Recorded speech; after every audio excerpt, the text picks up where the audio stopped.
All right. Well, welcome everybody. Thank you to coming to our event today. It's wonderful to see you all. We have a fantastic panel to talk to, and we are extremely excited about what we're going to be covering today. So we really appreciate you attending.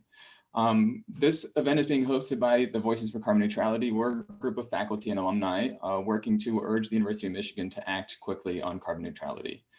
And we are organizing a series of webinars around this theme. Our first one was on financing. How do we look at new options for financing that are well established, tried and true across industry, across universities, highlighting that this is not some large upfront expense and that will sacrifice all of our other goals that we're trying to achieve.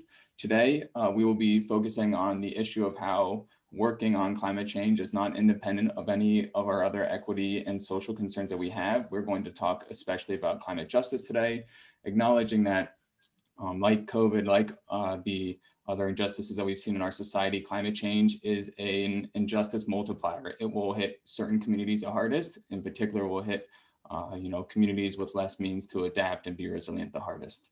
And so we will be focusing on that. And hopefully from this webinar, you take away that the university has a societal responsibility to be responsive to this issue.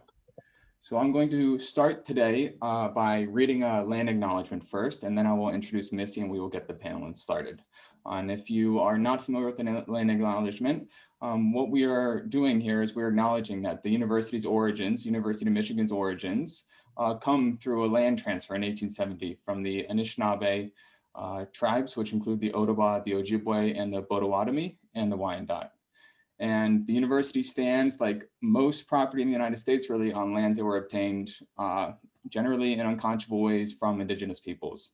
And I think it's really important, especially in times when there are a lot of injustices that are being highlighted and ongoing in the world, and we are coping with injustices every day, exacerbated by the COVID crisis, to understand that where we work and live, we can't go back and change the past, but we can try to rectify those wrongs as we move forward. And so hopefully this land acknowledgement reminds you of some of those injustices that we still need to grapple with. And for me personally, I feel like it's a good reminder to myself of to reaffirm my commitment and to think about ways that I can improve my classes, how I live my life, what kind of research I conduct, and how I interact with people in the world. So with that, I'm going to turn the webinar over to Missy. Missy Stoltz is a Sustainability and Innovation Manager at the City of Ann Arbor. She has led the development, done an immense amount of amazing work at Ann Arbor on one of the most aggressive carbon neutrality plans in the country, A20. If you're not familiar with it, I highly recommend you go check it out after the panel is over. And this is, a multi-sector challenge, and she's been doing great work on it. And she holds a PhD in urban and regional planning and in natural resources and the environment from the University of Michigan. So with that, I will hand it over to Missy and we'll get started. Thank you so much. And thanks to all of you for coming today to have this important conversation with us. Thanks to the Voices for Carbon Neutrality, especially to Dr. Craig and Dr. Simon for your leadership in this work. This is a very, very critical topic. It is perhaps the most critical topic for us to be discussing, and I'm really excited about our panelists today. I also want to say thank you for the land acknowledgement and really grounding our conversation. I think that is really critical, and you're going to hear essence of why that matters and infiltrates a lot of our thinking as we're trying to really work at the intersection of climate change, equity, and justice. So just to frame the conversation today, we are joined by some exceptional panelists. We're going to turn it over in a moment to Ember, who's going to kind of ground our conversation in some key terms that you might not be super familiar with. After that, I've got a framing question I'm going to open up to each of our panelists to respond to. And then we have some guiding questions. We're going to see where the conversation takes us. So we'll have open Q&A. I want to encourage all participants to feel free to put your questions in the chat box. We'll be monitoring that throughout the session, and we'll try to elevate your ideas as well as your questions throughout. So please don't be shy in doing that. And if you have any technical problems, please also write in the chat box and we'll circle back with you to make sure you have the most pleasant experience possible. So now, to further help us set the stage for our discussion, I'd like to turn it over to one of our panelists, Ember Mccoy. She's going to deliver an equity and justice grounding so that we're all on the same page regarding key terminology you might hear today. Ember, over to you. Yeah, thank you. So I figured I'd start by just giving a simple definition of environmental justice, which there's a lot of them, but I'm using the EPA one. And so it's just that environmental justice is the fair treatment and meaningful involvement of all people, regardless of race, color, national origin, or income, with respect to the development, implementation, and enforcement of environmental laws, regulation, and policies.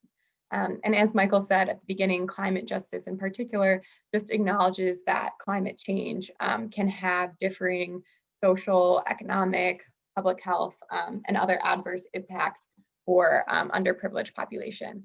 And so what we're going to be talking about today is really grounded in two main types of justice.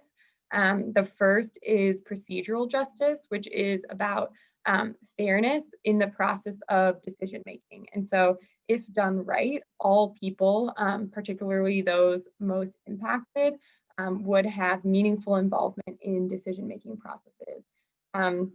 And then the other form is distributive justice, which is also known as economic or substantive justice. And that's about fairness in what people receive. So fairness in the distribution of social and economic benefits and burdens, kind of like who gets what. And of course, those two things are linked. If everyone has the opportunity to participate in the decision-making process, which is again procedural justice, and each person has the opportunity to contribute and defend their own viewpoints, then it's likely to be more difficult to impose unfair burdens or benefits, which is that distributive justice on people. So yeah, a lot of what we'll be talking today is grounded in those two principles of justice, among other things, and what we think should be driving the carbon neutrality plans. Thank you very much, Ember. So with that grounding, let's get into our discussion. I have got the incredible honor of introducing our extraordinary panelists who are going to be sharing their expertise and insight with us today. So I'm going to go through an introduction of all of them, and then I'll pose the first question to the group. First, I'm going to introduce Ember, who you just heard from. Ember's a PhD student in environmental justice at the University of Michigan School for Environment and Sustainability. She has extensive experience researching and promoting diversity, equity, inclusion, and justice within organizations and energy systems, including a project manager for CEAS's Diversity, Equity, and Inclusions Program Office, as an organizer for the Union of Concerned Scientists, and through her master's thesis work on coal-fired power plant siting. Ember, thank you for joining us today, and also thank you for setting the stage for us. We're also joined by Jason Taway. Jason is an environmental scientist and program analyst at the U.S. Environmental Protection Agency in Atlanta, and a member of the Harvard Board of Overseers. So on the board of Overseers, Jason represents Harvard Forward, a coalition of alumni, students, and faculty seeking to address both the symptoms and the causes of Harvard's insufficient response to the climate crisis. Jason has always centered his career around public service and sustainability. He holds a BS from UM and an MS in environmental health from the Harvard T.H. Chan School of Public Health. Jason, thank you for being with us today. We're also joined by Dr. Sam Stoltz. Sam is the assistant professor in CEAS, focused on energy and environmental economics, and serves as a DEI chair for CEAS. His work, teaching, and advising spans environmental justice and environmental policy and planning. The inequitable distribution of environmental impacts from energy systems plays a central role in his teaching and research.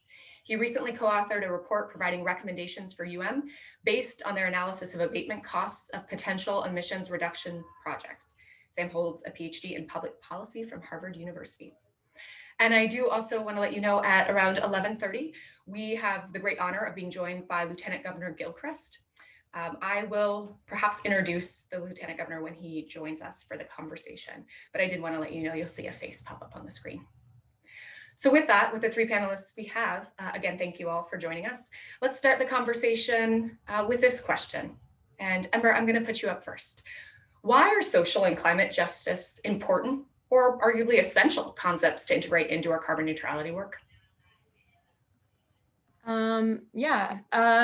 I guess first, I think it's important to acknowledge that I don't think we should just integrate the concepts into carbon neutrality work, but that we should make justice a central part of the work, and to acknowledge that they're already linked, whether or not that's being meaningfully considered in the work.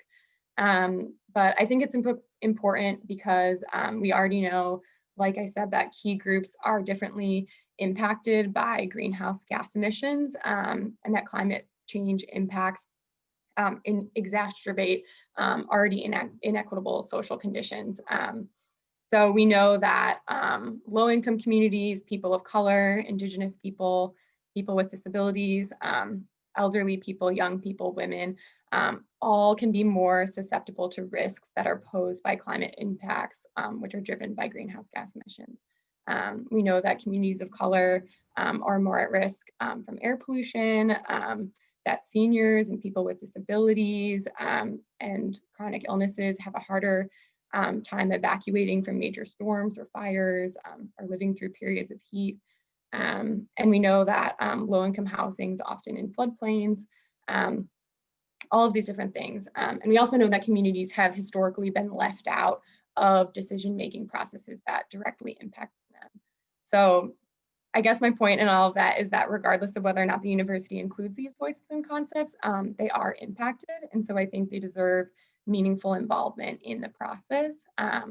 Things like where we get our energy from, in what form, at what rate we move to 100% renewable energy, or at what rate we reduce our greenhouse gas emissions in our food consumption.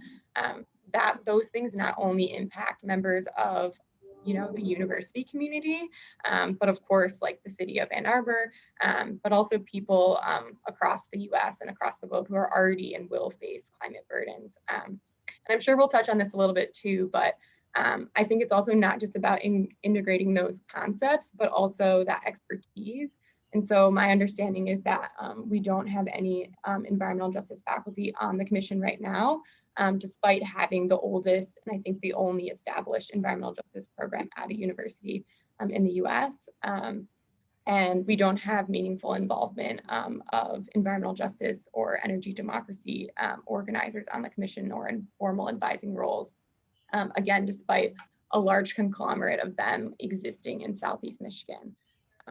Yeah, those are the reasons I think it's important to integrate into the work. And thank you so much. Jason, over to you. Why are social and climate justice important, essential concepts to, as Ember said, not just integrate, but maybe ground this carbon neutrality work in?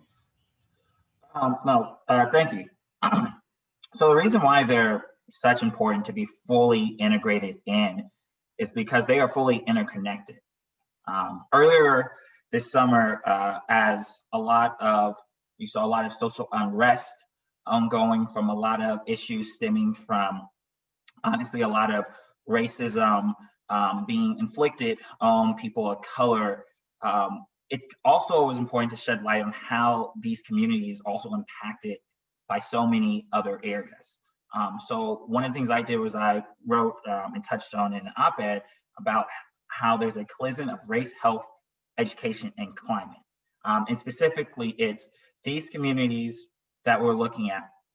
Often, a lot of times, some of the lowest income and high minority communities are being faced with a burden of many social inequities, whether it's from police brutality, which if you look at my shirt, this is just a partial listing of many of the individuals that have been killed by law enforcement over these recent years.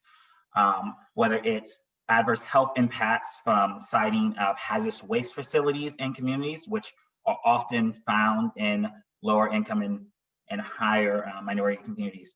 Whether it's inadequate access to education. Many of these schools do not have access to counseling. There is a preschool to prison pipeline, which has just been pushing kids away from adequate opportunities to fully learn and grow. And it's just been, which is continuing to add to these problems. And lastly, with climate impacts, which as we see, a lot of times will face communities that are, that are Black and brown, and often, and as we move forward to mitigation and adaptation, higher income communities are easier able to do that versus others. So when developing a carbon neutrality plan, it's important to take all of that into account and really think about how this is impacting each group. You can't leave out any specific individuals, and you really need to keep environmental justice issues at the forefront because these are all, they all work together. And if you're really trying to make a substantial and whole encompassing impact, you really need to look at the full do a full multifaceted approach to see who will benefit, and if you're making sure that all needs are in place. So, thank you. Yeah, Jason, thank you so much. Really, it explicitly tying the intersectionality of so many of these issues that we're facing. Thank you for that. Dr. Stoltz, would you like to take the question? Sure. Thanks, Missy. And thanks, Michael. Thanks, VCN, for putting this event on. And thank you to everyone who's listening in. So the first thing that I want to say is just that justice, really, upon introspection, I think this should be the most important consideration in any line of work. Sometimes our line of work or our training or other things may take us momentarily or more than momentarily away from that. But when we sit and think about it, isn't justice the end goal that we care most about? That's what I think. Second, Jason described that intersectionality perfectly. I'll just reiterate that climate, environmental, and energy justice are inextricably linked with economic, health, transportation, education justice, among other things. And the causality works in both directions. So the choices we make with regard to climate justice, with carbon neutrality, they have impacts on all those other outcomes that we need to be just as well. Third, in particular with respect to carbon neutrality, sort of speaking to what both Jason and Ember said, the problem carbon neutrality is aimed at addressing is climate change, which is fundamentally a matter of justice, substantive, distributive, restorative, and procedural justice, or whatever other conceptualization you might have, because justice is inherently subjective. But the fact of the matter is that the cost of greenhouse gas emissions, that is climate change, has been and will continue to be borne by the poor and people of color disproportionately. And it simply cannot be that in trying to resolve that injustice, those injustices, we exclude or burden such communities further. It's especially important for an institution like U of M, I think, to continually inspect its processes and decisions on the grounds of procedural and distributive justice. And that means actively engaging with all communities, listening to their perspectives, dialoguing, empowering, valuing. And distributive justice means a comprehensive accounting of the impacts of any policies, and projects and decisions that get considered and ultimately chosen. All of that needs to have a focus, needs to be focused on the distribution of those impacts, whether they're easy to quantify, whether they're hard to quantify, whether they're local or whether they're non-local, regional or global, because our actions have those spillover impacts all over Michigan, the Midwest, and the world through climate change mitigation. Excellent, excellent. Thank you all so much. I can't help but sit hearing you all and very much seeing Van Jones and a statement Van Jones makes, which you all know and you all just elucidated, which is our Black, Brown, and Indigenous communities get hit first and worst by the kinds of impacts that we're experiencing from a changing climate, and they're often the least and the last to benefit from the solutions that we're putting forward. So with that as framing, what would you, if you were writing this plan, what would you do? Whom would you involve? What would you want to make sure was in this plan of carbon neutrality at the University of Michigan? And let's go in different order. Jason, do you want to start? Sure. No, I think it's key to, no, and I think it's a key thing to really, when writing this, to take a full look at everything. So with the charge to become fully carbon neutral, important thing is what exactly are the methods and ways you're going to get that? And it's maybe not just being carbon neutral, how can you be completely out of an industry that's profiting on basically harming others. So in terms of key stakeholders that I would include, this includes everyone from faculty, from staff, from students, from community members, but also including individuals that are most impacted by some of these aspects. So whether it might be from groups that might not be necessarily close locally by, but maybe it's like we've been talking about Indigenous individuals, maybe including and learning from some of the ways they've been impacted from our actions.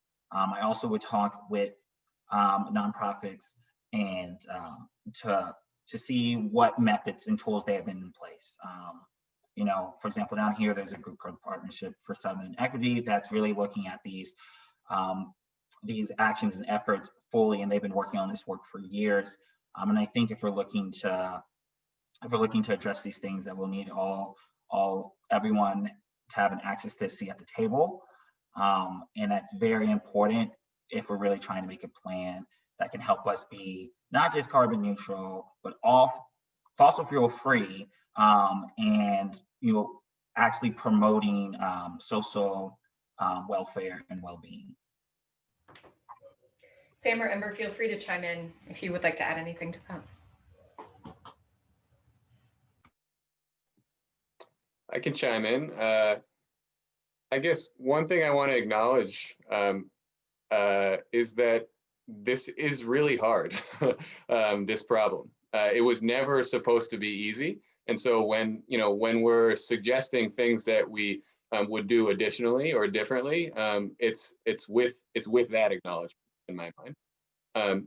That said, while in the U of M context, there has been engagement with various communities and stakeholders, I think, if I were writing the plan with regard to process, I would really try to focus a lot more on committing to a comprehensive or a more rigorous system of accountability and of engagement.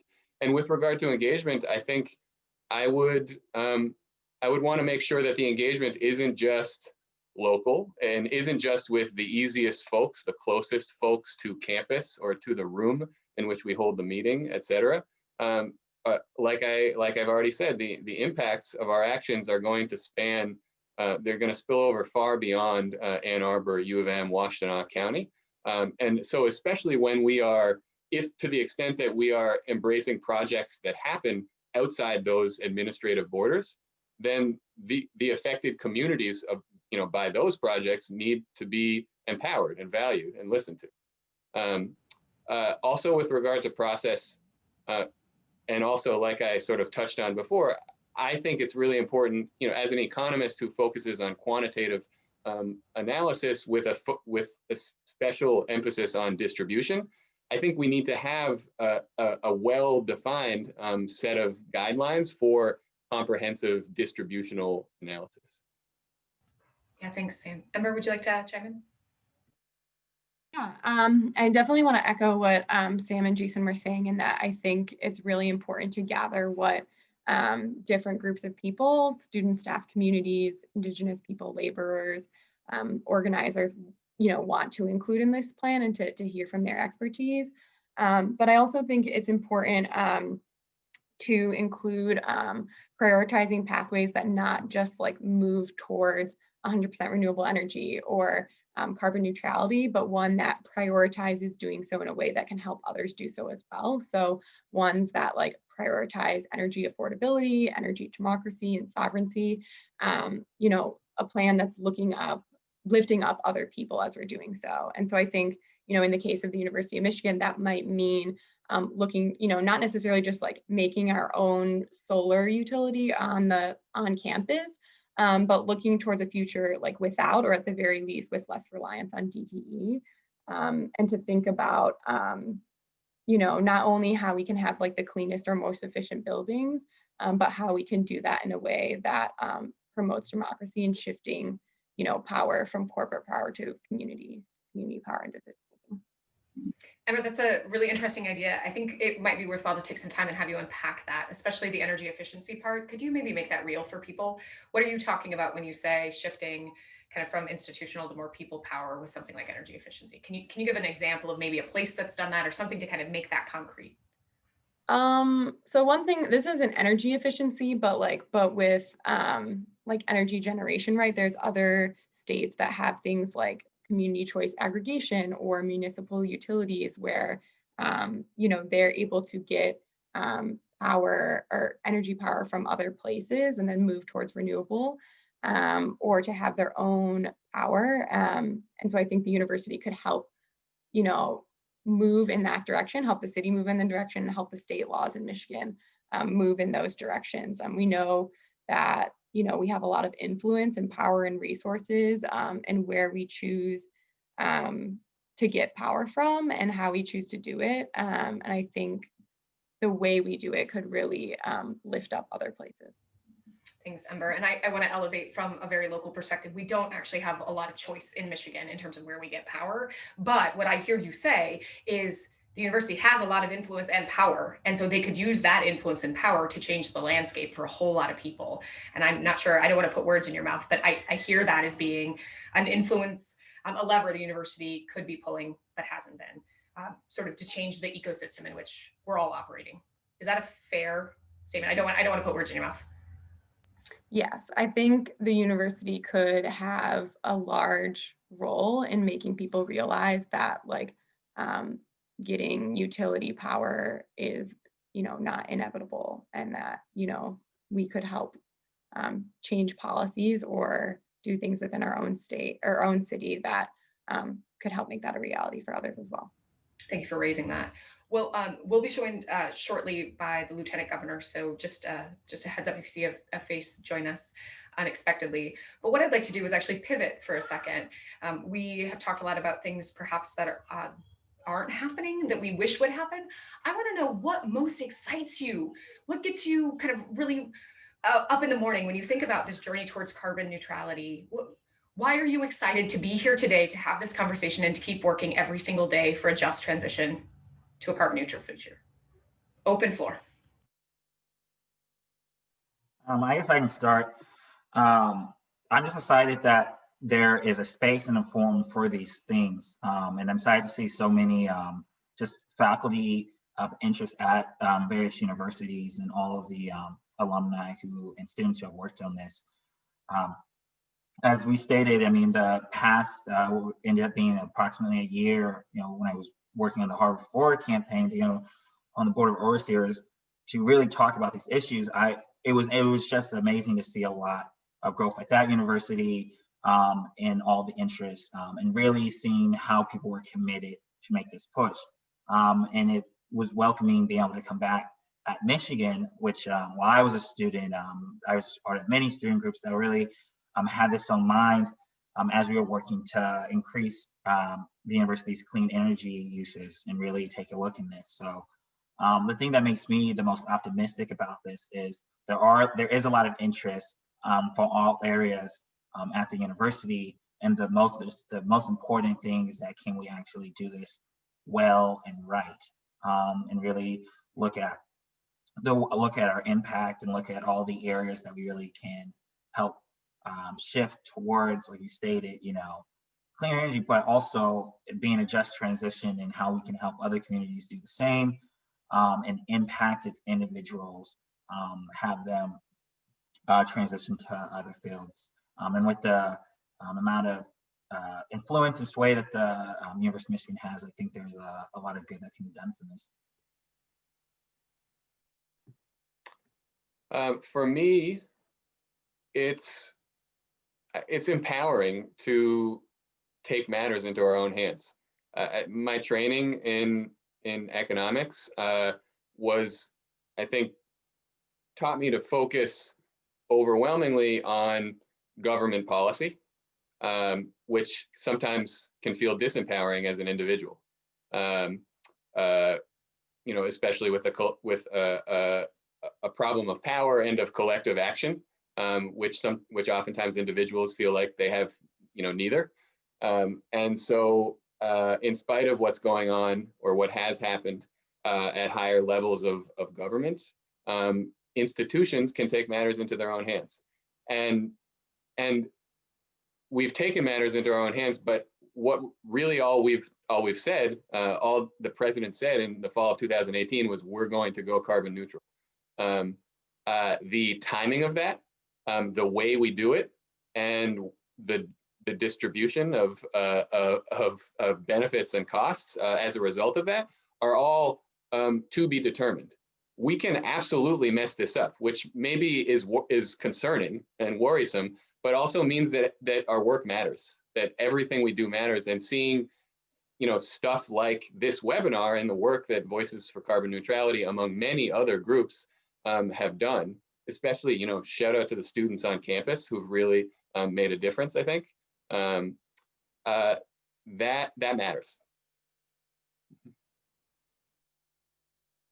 Yeah, I think I was just going to build on even that last piece that, I'm really excited that we're finally moving towards the university doing their part and potentially being a model to help others do it as well. And I also, we think we're discussing this here today. The university has a carbon neutrality commission because of decades of student organizing around these issues. So I'm really grateful and excited about that, and that, we've gotten to this point. And I'm excited for the potential possibilities that could come out of this in terms of the different methods, and just really being a part of a community that actually passively and actively is taking action. Excellent. I'd like to elevate a participant question now. And this question focuses on what role do you see the business community playing as we work towards a just transition to carbon neutrality? And it is specifically local, but I think you have the freedom to take that how you'd like.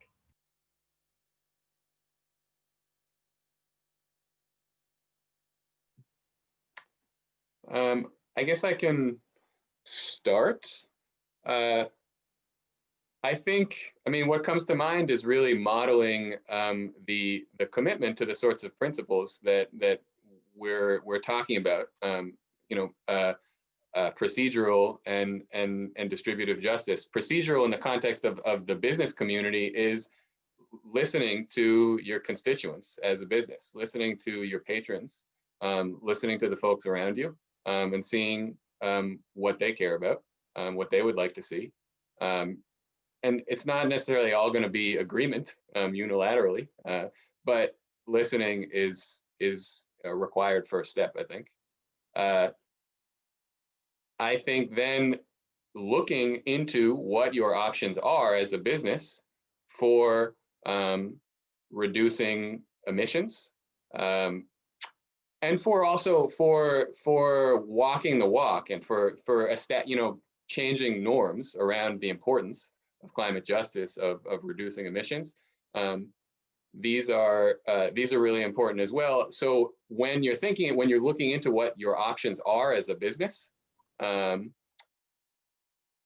taking care to fully account for what the consequences are for different groups of folks will be. Great. We'll come back to that question. We did just have a visitor join us. Thank you, Lieutenant Governor Gilchrist, for taking some time to join us for the conversation today. We're so excited to have you. We are in the midst of a deep discussion, a great discussion around the intersectionality of climate change justice. I would argue structural racism is also coming out in our conversation, perhaps a little bit under the wire. So I just want to elevate for you a chance to say, well, first of all, welcome and thank you for joining us. And we actually want to give you the floor with one of the very first questions we framed for the other panelists. In your opinion, why are social and climate justice important or arguably essential concepts to ground into our carbon neutrality work? Sure. Well, first of all, thank you for having me. It's really a privilege to be here and to have this conversation. It's really important. And when you're talking about justice is a multifaceted concept. Justice is something that can and must be present and must be considered in all aspects of life. And in every situation, we always have an opportunity to choose whether we will make a choice that creates more justice or a choice that creates more injustice. So when we're talking about carbon neutrality, when we're talking about the environment overall, we have to recognize that everyone's not starting from the same place in terms of access to justice. I'm speaking with you right now from Detroit, where I live next door to the zip code that has the highest case rate of upper respiratory infections and asthma in the state. And that is not that didn't just happen, right? That happened because these are people who live in close proximity to a whole bunch of polluters. There's a Marathon refinery. You go right next door to Dearborn. There's the highest concentration of air polluters that are present any place in the Lower Peninsula. And so as a result, the direct impacts that has on the people of color, on the Black, Latino, and Muslim and Arab American folks who live in these communities have seen poor health outcomes as a result. That is an issue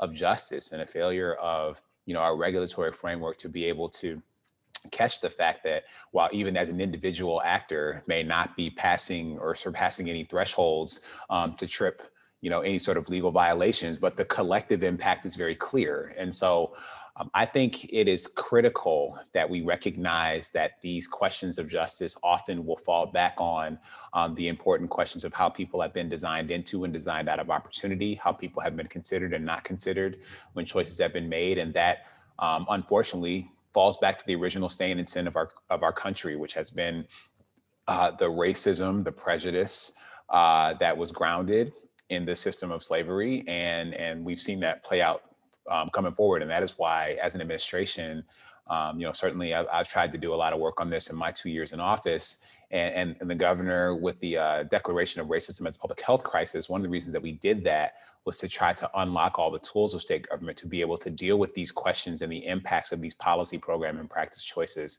And that, of course, shows up in the area of climate justice in a very real and practical way. Yeah, thank you so much for those statements. So we've got a number of comments in the chat box that are really focusing on energy justice. And Lieutenant Governor, you also just elevated that pretty explicitly in your examples. So I want to try to summarize those, and I'm sure I won't do it full justice. And also apologies for the homeschooling in the background that you might be hearing. Welcome to COVID. So we know that we at the University of Michigan had made a very significant investment in a new natural gas power plant. Ember, you raised questions around our relationship with DTE and consumers, because there are 3 campuses at the University of Michigan, 2 pull from DTE, 1 pulls from consumers. What do you see as a really viable pathway for the University of Michigan to use its leverage, its buying power, and its clout to bring about a more just energy future for folks? Any idea? Well, there are opportunities, I think, similar to the way that as state government, we have an opportunity to, be a model, to set a precedent, to set an example. And I think the University of Michigan, but just so y'all know, like I went to Michigan, I'm a U of M College of Engineering alum. So this is a homecoming for me.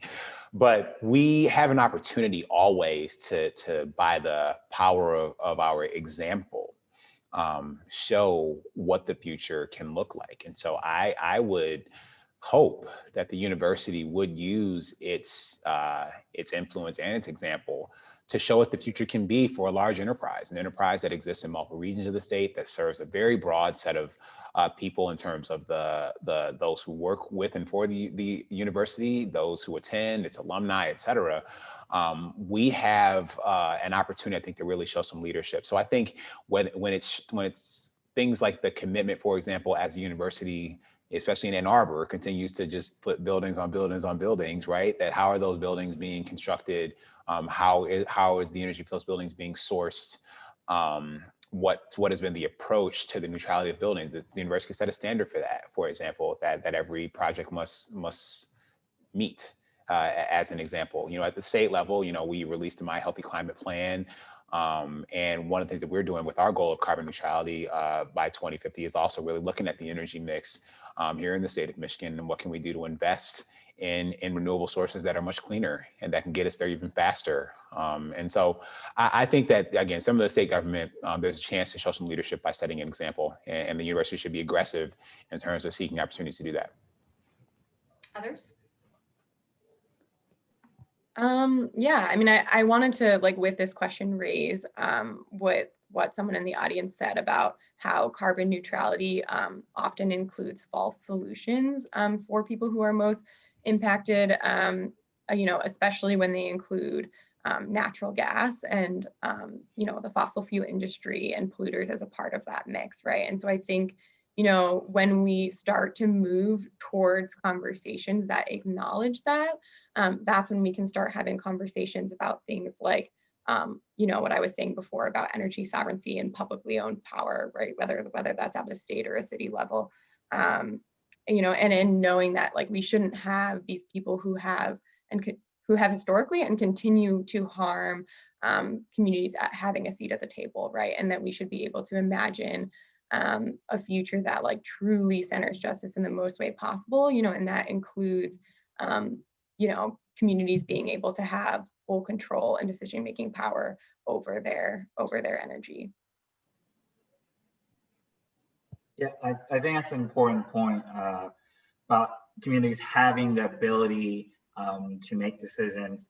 Some states have it. I'm giving a lot of Georgia and Atlanta references, but that's just because I look down here. But one thing we have in Georgia is the Public Service Commission, which really works to set rates for energy users, as long as also our energy profile and where we're going. And that's a key thing, as a lot of individuals, working to elect these members to work to make this, to potentially make a shift towards a cleaner energy system and away from, these fossil fuels such as natural gas, which has been used as, will help, get emissions down, but it's not really in the area we should go. So I guess the most important thing is, as the university is looking and working with, the city of Ann Arbor, Washington County, and the state as a whole, it's what roles and tools do individual community members have to address this?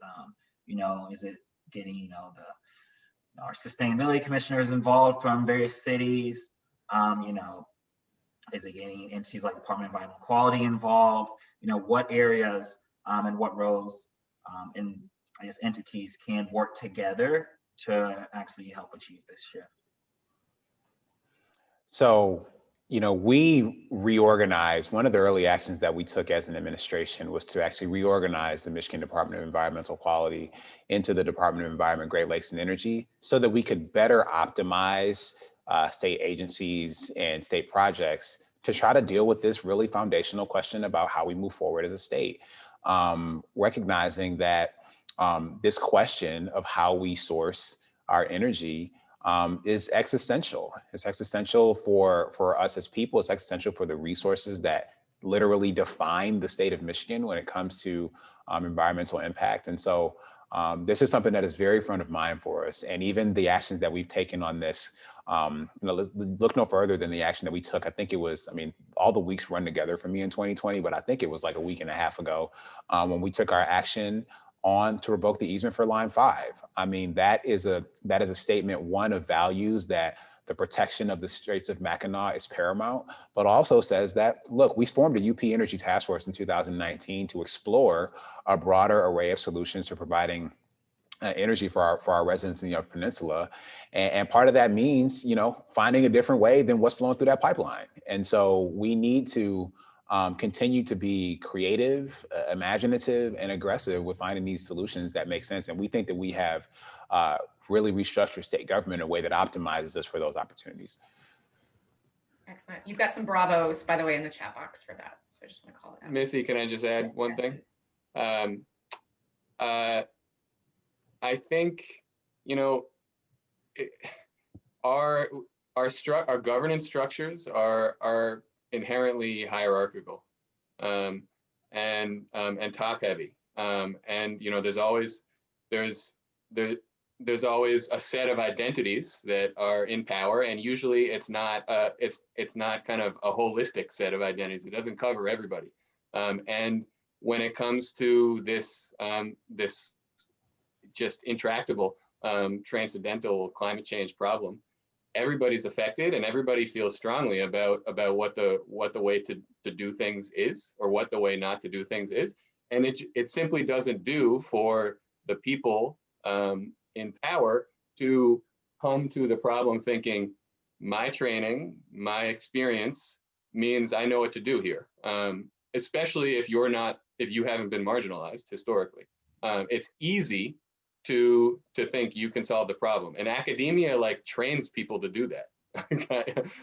And I think we have to overcome that, and reiterating what we've been saying these last 45 minutes, changing procedure, and really honestly engaging and winning the trust, even if there's not agreement, listening and valuing. Sam, can I respond to that? I think that's really right. Look, I spent the longest I've actually ever done anything in my career was being a community organizer and for social, economic, and racial justice across the country.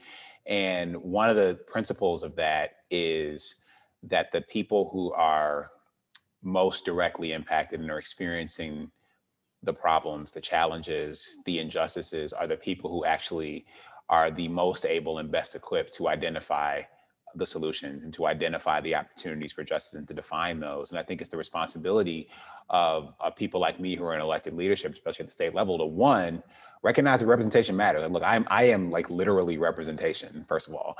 But then beyond that, what are we doing to actually make our like decision-making processes actually like have a role for empowered and experienced people and not experienced in this, like, to your point, this very sort of academic or credentialed sense.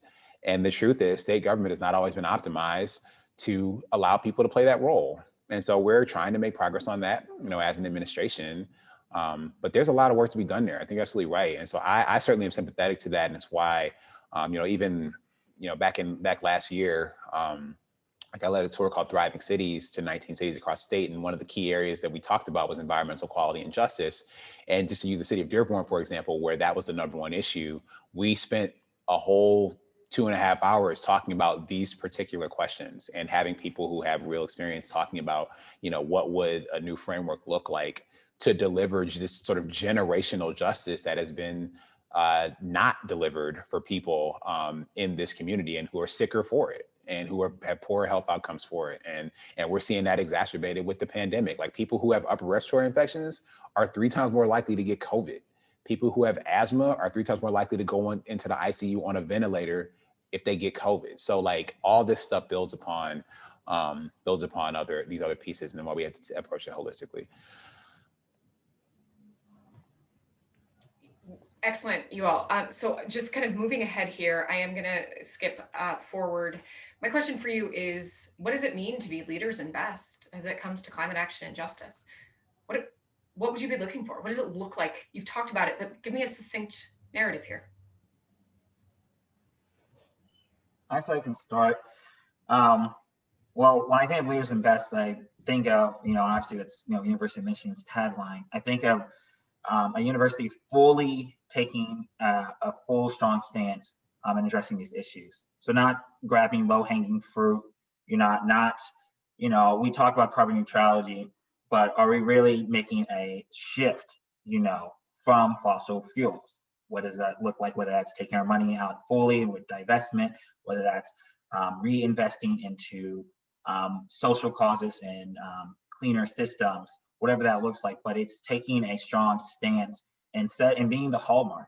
Like I said, not just doing what is required or is necessary or what is the standard around the country, but what really is disruptive and really can make strong changes that can then lead a tidal wave to other universities, other businesses to follow suit. And we can be look at ourselves and be, see that we are one of the main impetus for making that systematic change. Yeah, I want to echo what Jason said and, you know, also acknowledge that there are other universities like the University of California who have already pledged to become carbon neutral by 2025. So we're already behind on like our Leaders in Best motto.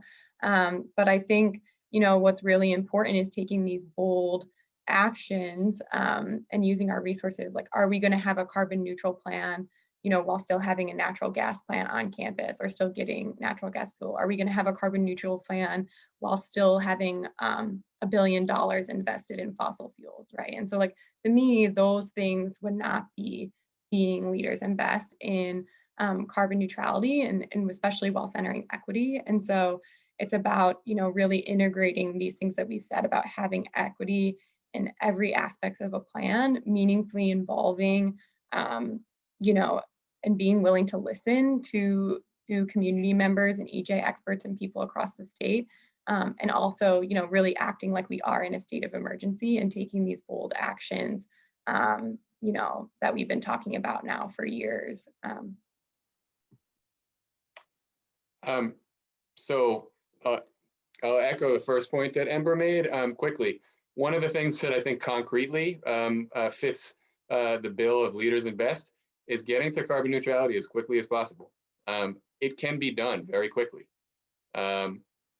You know, trade-offs need to be acknowledged. There are trade-offs, but it can be done. We do not need to wait till 2040, till 2030 even.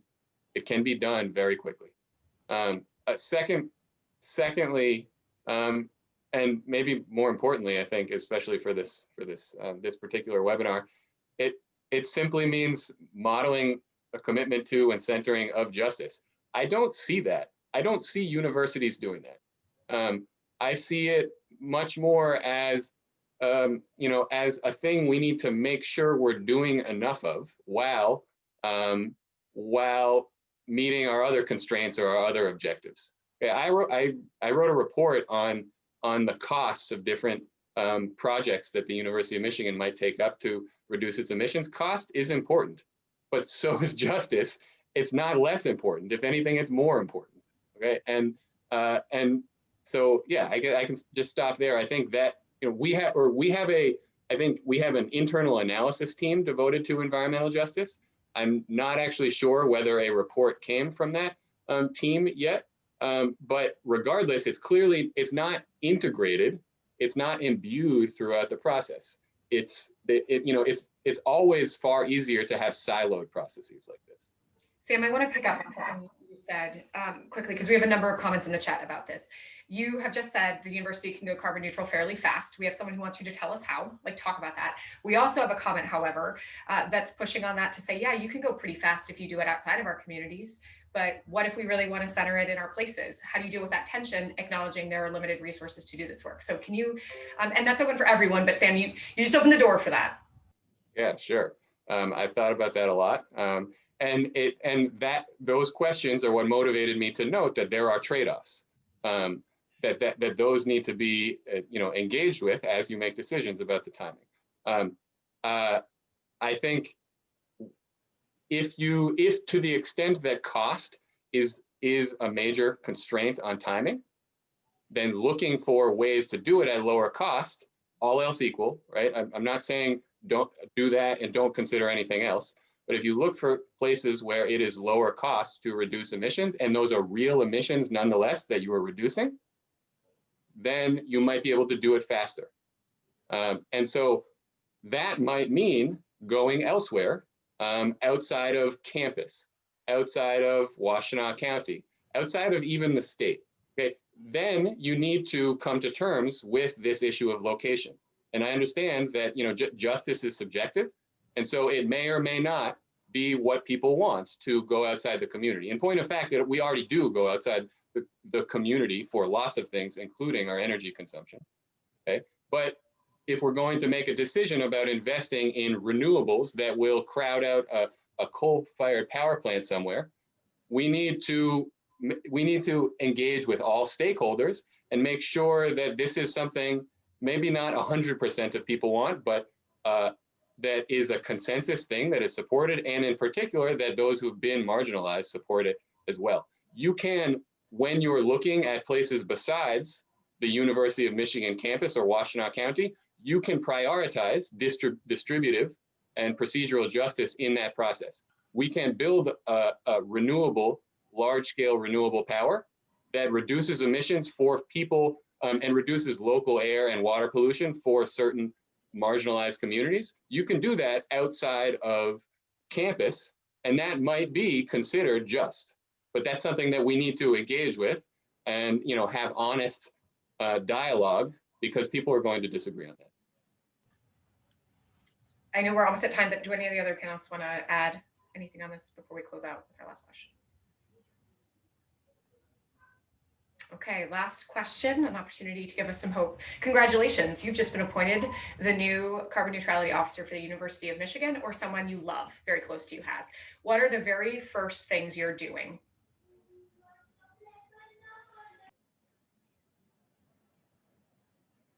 I think first things first, I would do a full, assessment of looking at where we currently stand, where exactly, like what is the percentage that we're getting from coal, natural gas, and all these other fossil fuels. Where's the money tied up in, and everything.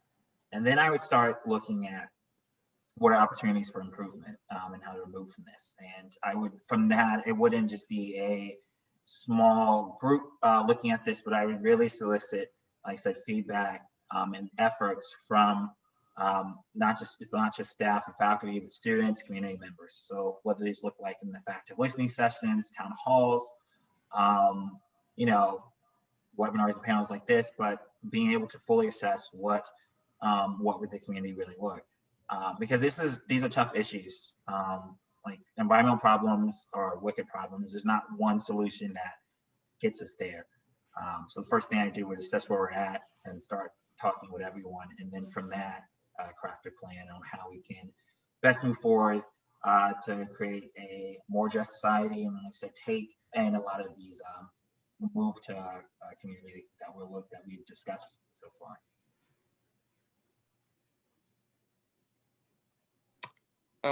I can quickly say, okay, two things. One, you know, a loved one is stepping into a commissioner role of some sort. I'd say, you know, honestly, perhaps vulnerably acknowledge the justice considerations that are at stake, and the actions that have historically been taken to perpetuate environmental racism, systemic racism. You know, win that trust and show that you understand that justice needs to be centered, in particular procedural. And then the second thing related to my last point and the questions prompted of me, I would try to foster an honest and likely difficult dialogue on location, because I think a way that we can potentially reduce a lot of emissions fast and do so while crowding out fossil fuel generation in places where air pollution burdens the poor and people of color is by going off campus and seeing what is out there locally and non-locally, like a request for proposals, see what is possible in terms of renewable energy. I think that would be of immense value for the university. Thanks, Sam. I would start by just, you know, as Sam said at one point, centering procedural justice and, you know, gathering experts from different parts of different communities, particularly those that are most effective, and making sure they're meaningfully involved and considered from the very beginning. And I would, you know, create principles to center justice throughout every aspect of this so that it's not an afterthought.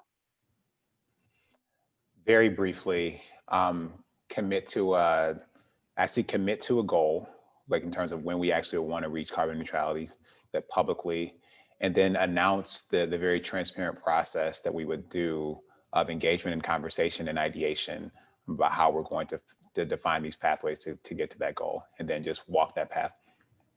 Brilliant. Well, alas, we are almost at time. I want to thank you all for the contribution and the expertise you shared. We could do this the entire day, and I think I would learn so much. But I'd like to turn it now over to Dr. Adam Simon, who I believe has some requests. Yeah, so first of all, I want to thank you, Missy, for moderating, and thank each of the panelists. Lieutenant Governor, I'm sure your schedule is much busier than ours is, so we really do appreciate you today. And I'd like to just ask one final question. Do you welcome the University of Michigan reaching out to the state to engage the state of Michigan in how we can work together to partner in this endeavor? Absolutely, no question. Good. So I'm going to share my screen here. And for all of those who are viewing the webinar today, I think you can see what I see, I hope. You know, what we have here are 4 points that we asked the University of Michigan to do. And they really they come from the conversation today and also the conversation last week around financing. You know, I want to second Sam Stolper, who said a couple of minutes ago that we can become carbon neutral very quickly. It doesn't mean on campus, but certainly there are ways that we can offset all of our carbon emissions. We need to conduct a comprehensive accounting of the impacts of all carbon neutrality actions proposed by the University of Michigan. And importantly here, the second bullet point there with the arrow is we really need to understand and assess the distribution of impacts across communities, not just within the University of Michigan bubble, but truly across the entire University of Michigan community, including our sister campuses in Dearborn and Flint, who we often in Ann Arbor forget exist. And they're very important as partner institutions. We need to create an equitable plan that elevates voices of important communities currently left out of the carbon neutrality planning process. Ember Mccoy earlier indicated, and this is factual, that the President's Commission on Carbon Neutrality includes nobody with expertise on environmental justice, which is a huge oversight considering the impact that fossil fuel emissions have on disadvantaged communities and communities of color. We need to establish a clear, publicly informed set of environmental justice values that are infused into the plan and drive the plan. We have to move beyond rhetoric.